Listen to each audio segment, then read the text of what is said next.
So my dad's a big Ferrari fan, so I got the idea from something I saw online.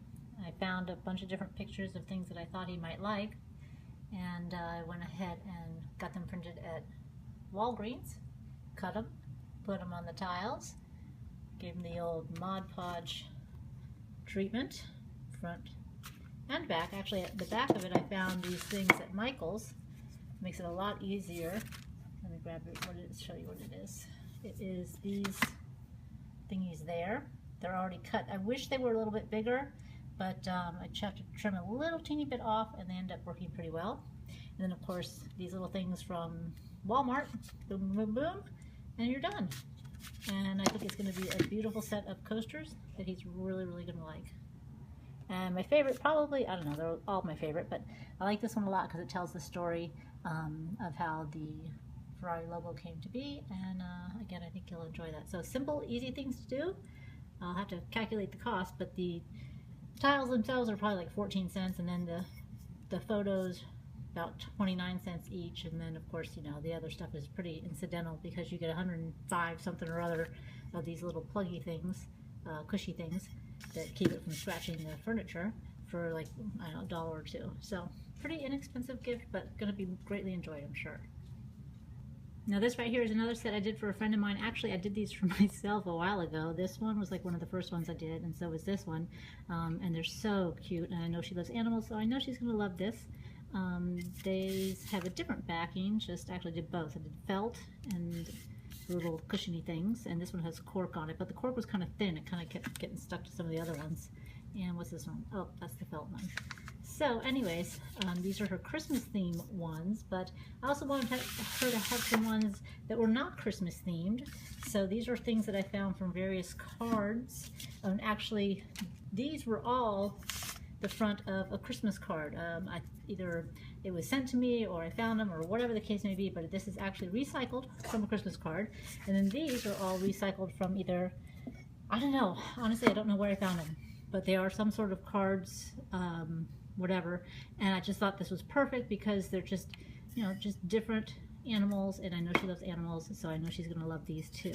And what did I do on the back? I did some cork. It was a really thin cork from Michael's, kind of along the lines of this cardstock thing that I got, but they had it in the cork version. I couldn't find it again, so I went with something else. And what is this one? This one is actually just, I think it's regular paper, not paper, the cardstock type paper. And the old cork. Yeah, I can't remember everything. Oh, yep.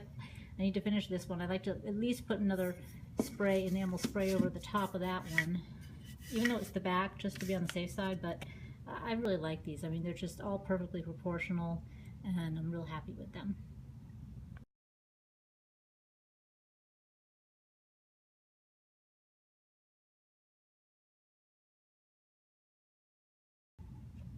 So what I normally do is get the Mod Podge, or you can even use Elmer's glue, and paint it over the top with one of these spongy things.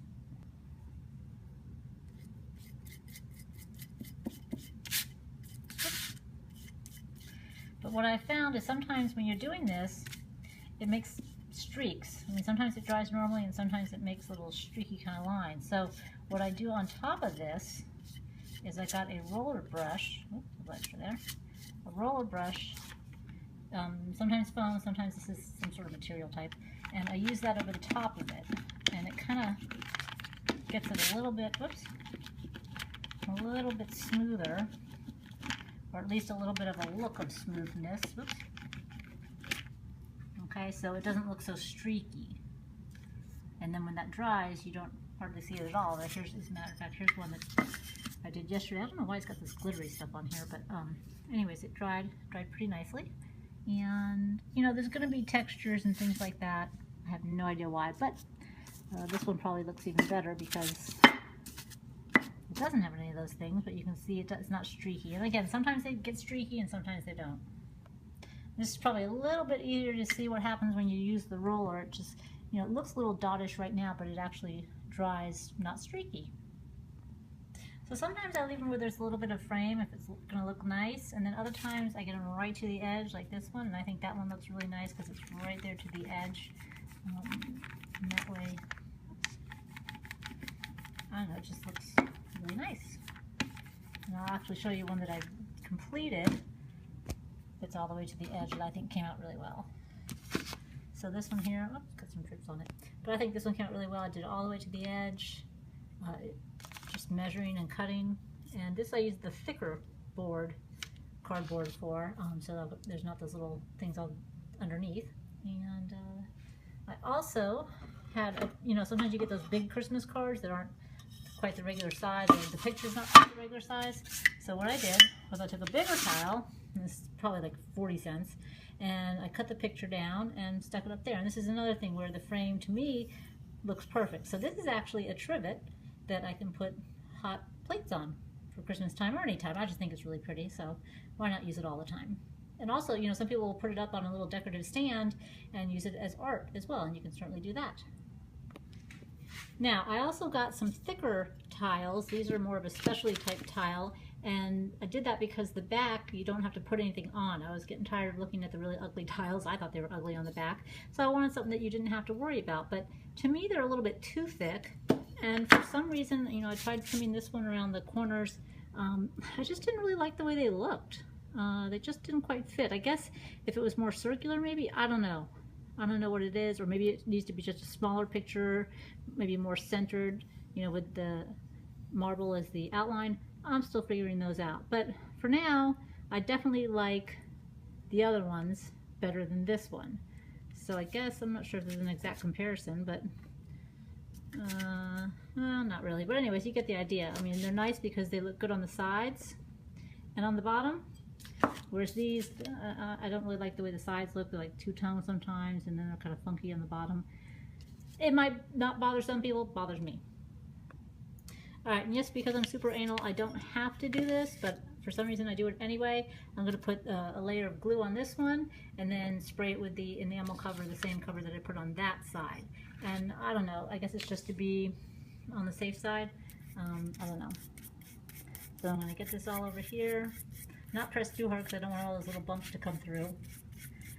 This already had some stuff on here, and what I've noticed with these spongy things is if you kind of go like that, push down a little bit, you get a bunch more of the glue out, so you're not wasting anything. So I'll go down on this way, and then sometimes I'll go up that way because, you know, each one has its own little corner thingies. And I don't know, I just started using these cardstocks, so some of them I rolled, some of them I didn't. I don't think that matters as much. If there's streaks in this, it's not going to bother me, believe it or not, because it's the back side, and nobody should really be looking at the back side because the front side is too pretty. So I'll let that dry, and then I'll spray the back of that, and then put the little stopper thingamabobs on, and then we're good to go on that one. And we use quite a lot of these, actually, because I like them. As a matter of fact, there's one right there. That's one I made right there. This one wrapped around. I don't know, sometimes that looks good, sometimes it does. Whoops. Sometimes that looks good, sometimes it doesn't when it wraps around like this. But anyways, I like them a lot. I use them for all sorts of things. So what I'll usually do is let them wait, I don't know, maybe an hour or so. Not so long that I can't reuse the brushes, but long enough that some of the glue dries, and then I'll put a second coat on, and then I'll let them sit overnight, and then I'll do another 2 coats, and then that's usually good. I'll spray them with the enamel stuff, and there you go, front and back, boom, done. And I'll tell you what, these things, where are they? The cardstock stuff, great, because you know what, they're peel off. You peel this off, you don't have to glue it or anything like that. The only downside is that when you tear it away from the actual pad, it's got those little, I don't know if you can see those little ridges there. So I use a slicer to cut them, and that's what kind of makes them barely fit, but they still fit, they still work as far as covering the back and those holes. Yeah, I know, if you get it in the right light, you can see the little holes underneath, but that doesn't look too bad. That doesn't bother me, but most of the time it's going to be like that, or I should say like that, and nobody's going to see it. Whoops. And that's okay. So again, this was a good find. Different colors and shades. I just wish it was just a teeny bit bigger. I think it's like 3.875 instead of 4. So, we can live with that.